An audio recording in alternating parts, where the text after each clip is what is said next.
JP online classes में आपका स्वागत है। आज हम वाक्य शुद्धि में अशुद्ध और शुद्ध वाक्यों की पहचान के लिए कारक संबंधी जो अहम भूमिका होती है उसका हम अध्ययन करेंगे। उससे पहले मैं इस चित्र के द्वारा कारक की मैं सामान्य जानकारी दे रहा हूं। सबसे पहले जो इसका प्रकार है कर्ता, इसका विभक्ति चिन्ह होता है ने, अर्थात जिसके द्वारा क्रिया की जाती है। दूसरा प्रकार है कर्म। कर्म का अर्थ होता है वाक्य में प्रयुक्त शब्द, क्रिया का फल जिस शब्द में पड़ता है इसका विभक्ति चिन्ह को होता है। अगला प्रकार है करण। करण का विभक्ति चिन्ह होता है से, द्वारा, अर्थात कर्ता के द्वारा जिस साधन से क्रिया की जाती है उसको करण कारक कहते हैं।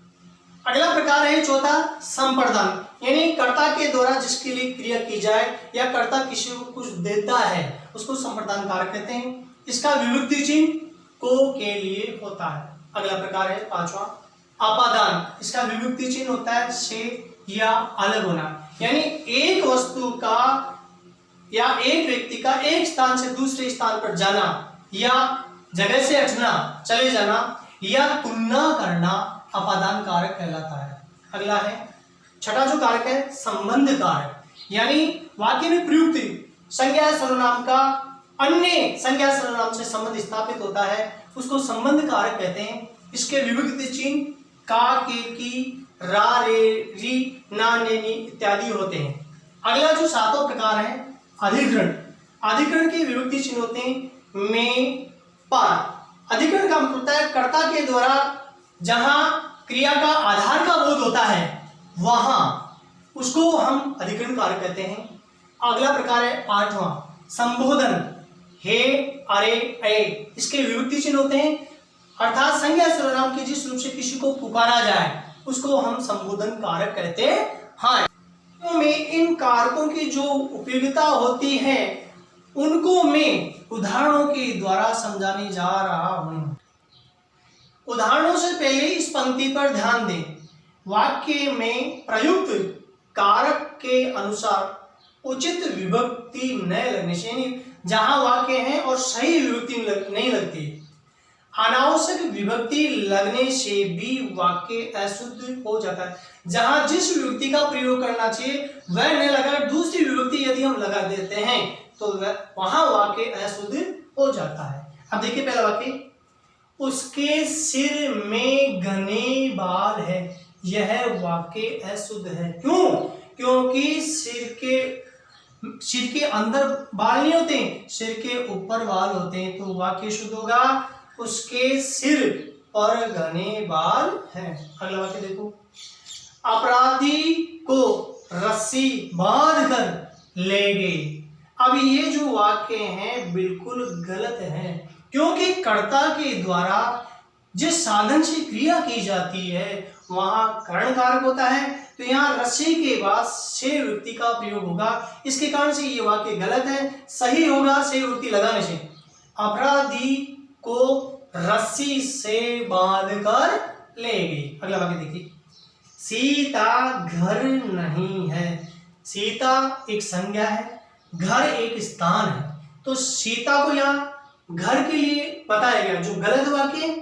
और सही होगा सीता घर पर नहीं है, इसलिए स्थान के लिए अधिकरण कारक में पर विभक्ति का प्रयोग किया जाएगा। तो पुनः इस वाक्य को मैं बोल रहा हूं, सीता घर पर नहीं है, शुद्ध होगा। अगला वाक्य देखिए, माही ने ललिता के लिए पुस्तक दी। यह वाक्य गलत है।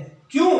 क्योंकि जिस वाक्य में दो कर्म होते हैं या द्विकर्मक क्रिया होती है वहां को विभक्ति का प्रयोग किया जाता है, या जिसको कुछ दिया जाता है वहां को विभक्ति का प्रयोग किया जाता है, इसलिए यह वाक्य गलत है। यहाँ को विभक्ति का प्रयोग किया जाएगा तो शुद्ध होगा, माही ने ललिता को पुस्तक दी।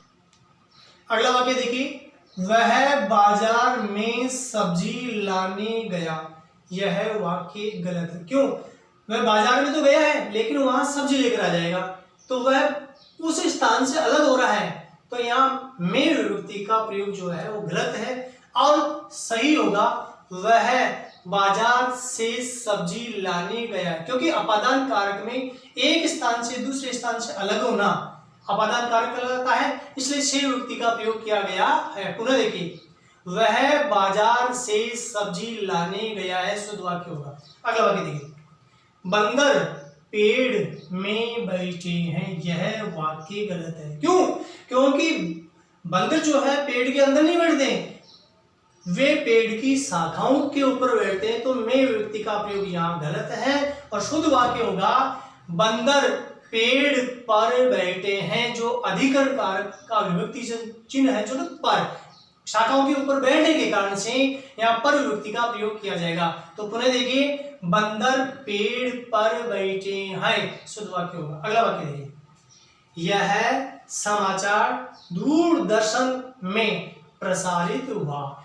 समाचार जो है हमें दूरदर्शन से मिल रहा है, अर्थात अलग हो रहा है, लेकिन साधन है दूरदर्शन, इसलिए यहां से विभक्ति का प्रयोग किया जाएगा, क्योंकि दूरदर्शन समाचार को प्रसारित करने का एक साधन हो गया, इसलिए यहाँ कर्ण कारक का प्रयोग किया जाएगा।